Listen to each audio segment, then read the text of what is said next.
to at that time. If the door had a little swing to it, I was going to swing it on the last person in.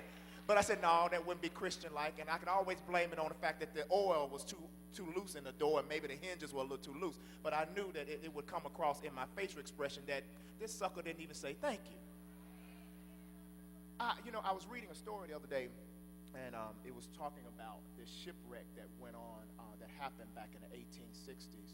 And it was off the coast of Evanston, Illinois. And I don't know how many people are from Illinois, but back in the 1860s, they had one of the worst shipwrecks that you could ever have. And it was, back then they had these steamboats, if you would.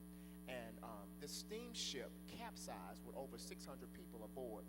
And the crazy thing about it is, on the shore of the area that they were at, off of Evanston, Illinois, was a college town called Northwestern University. And some of the students were standing watching this capsize, and they decided to jump in and start trying to help some of these people who were surviving on pieces of wood and pieces of ship material. And so one particular person jumped in, and his name was Edward Spencer. And Eddie, as you will affectionately call him today, Eddie Spencer jumped in and saved not only one, but 17 folks. To his credit, he saved their lives.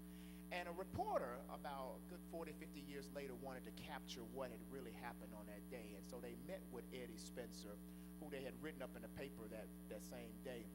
But here it is, 40 years later, they ran into an elderly version of Eddie Spencer, who was a bit frail now, but at the same time, he still had a memory of what had gone on. And so the reporter asked, what was the one thing that stood out about the incident in his mind?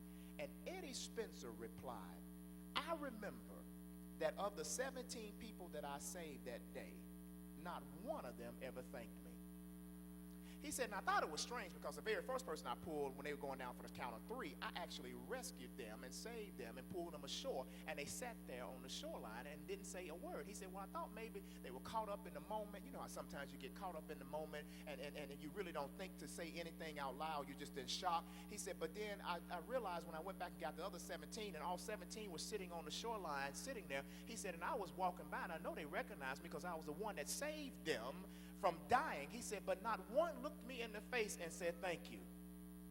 And I said, God, man, I tell you, if that's how humans treat each other, how does God feel every morning when he wakes us up out of a sleep and a slumber, or takes us through a day and we've gone the whole day without saying thank you?